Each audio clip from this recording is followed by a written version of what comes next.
So King Lear. You have an old king, King Lear,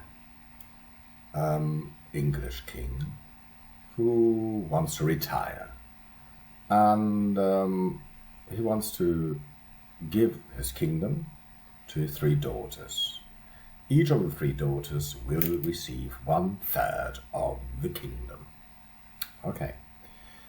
And before he does that, he summons his daughters, and Dorigen, Regan, and Cordelia. He summons his daughters and tells him of his plan, and asks them, but first of all, before I give 1/3 of my kingdom to you, you have to tell me how much you love me.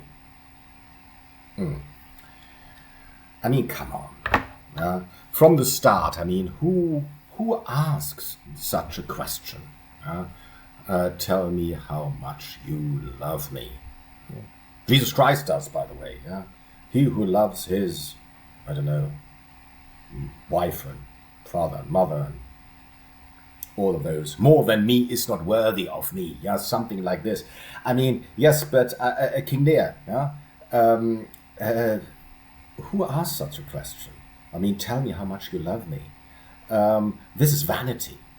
This is vanity. He's very sure of himself and very vain. And we could say, this is already a characteristic flaw, because a normal person, a flawless person, or a person who has a different flaw, wouldn't ask such a question. And then the tragedy unfolds, of course.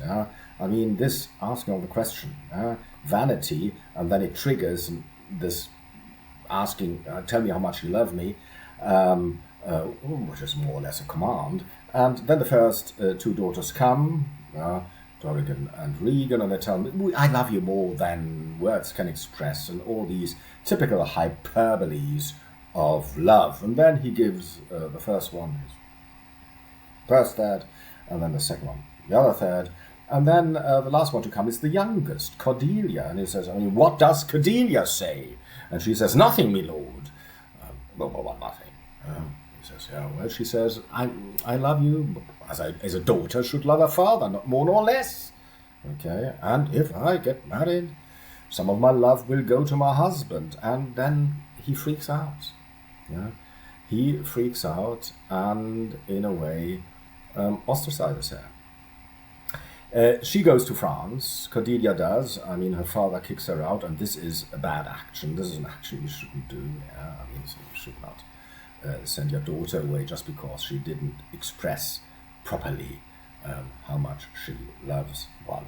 Okay, here we go, and the tragedy unfolds. So he gives 1/2 to Dorigen, the other half to Regan, and they, of course, completely disempower him and strip him of his retinue, and so on, until in the end he's just an old, lonely man, mad already, in the meadows somewhere, trying to come to terms with all that. And then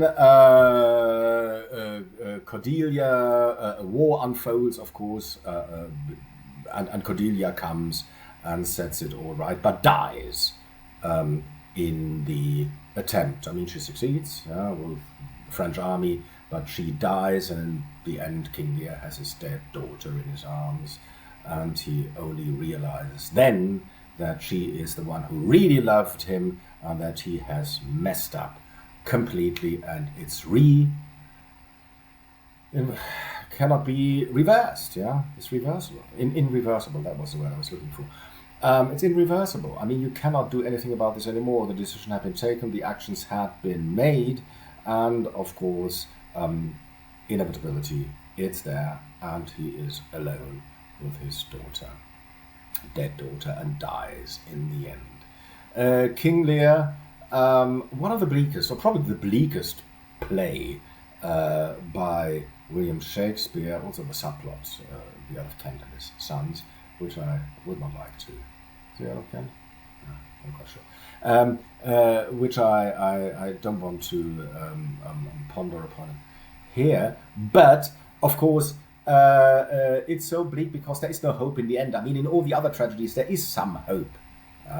That a good king is coming after Macbeth, for example, and Venice will live on, and even Denmark will get a king and live on after Hamlet's death. But here, King Lear, all that remains is the earth, empty and bleeding.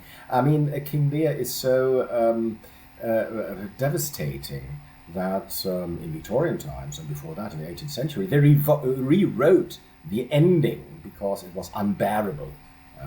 That there's no hope anymore. Certainly no coincidence that after the Holocaust, King Lear became the most treasured play by William Shakespeare, at least insofar as it very much constructs the hopelessness of it all. The earth, empty and bleeding.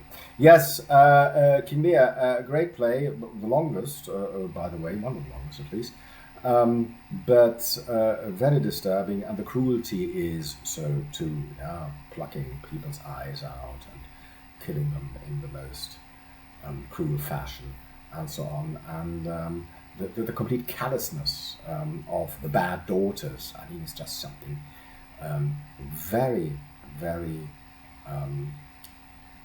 difficult to come to terms with. Okay,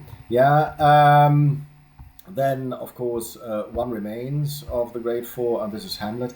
Hamlet is a problem play insofar as Hamlet predominantly doesn't have, I mean, it's a play of inaction.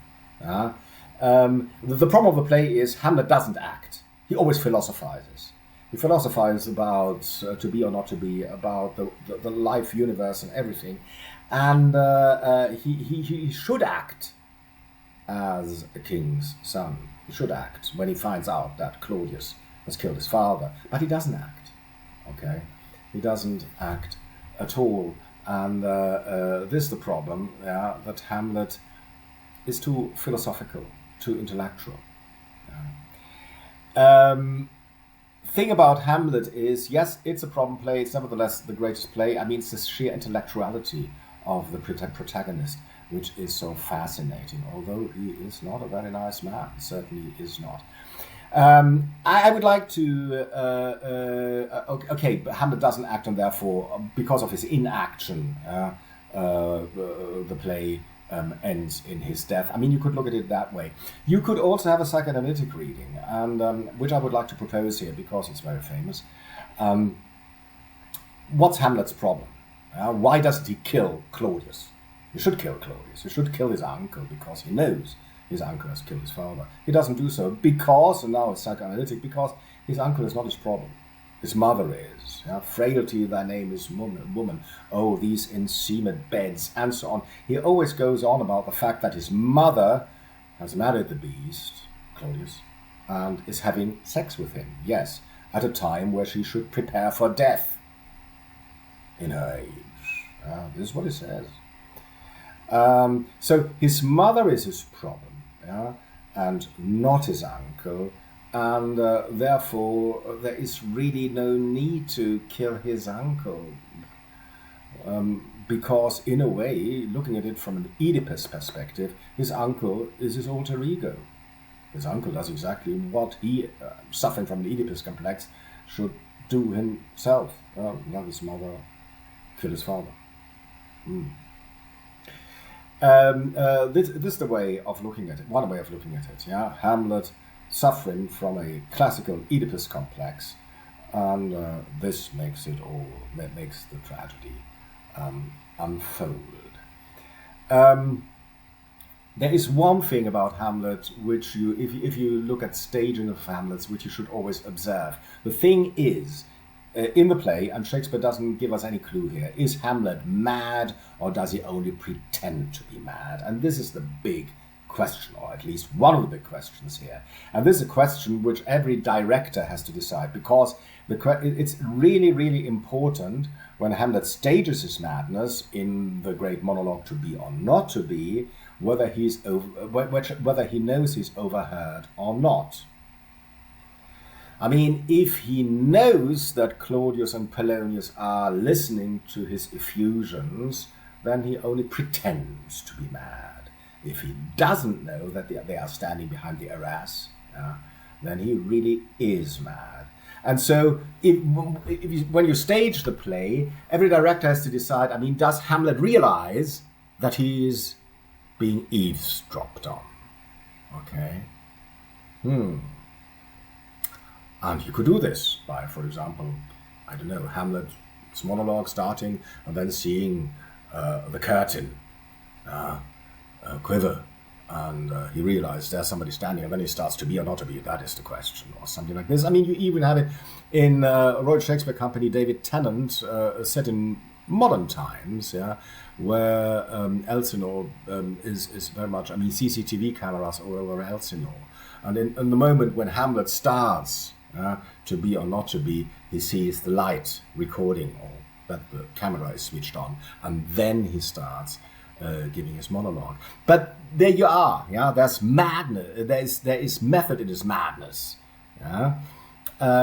Is he mad, or does he only pretend to be mad? Fact is that we very much sympathize with him. Why? Not because he's a nice man. I mean, he kills Rosencrantz and Guildenstern, completely, utterly useless.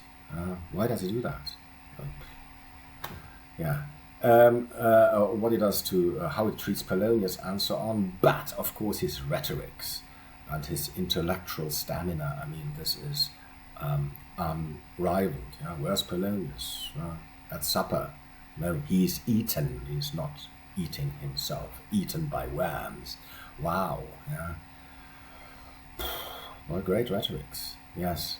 Now, Hamlet, I mentioned King Lear. I mean, Hamlet, up to the Second World War, I mean, everybody would have agreed that Hamlet is the greatest play by William Shakespeare. Today, people would probably more tend to King Lear after the genocides that we experienced in World War II and after.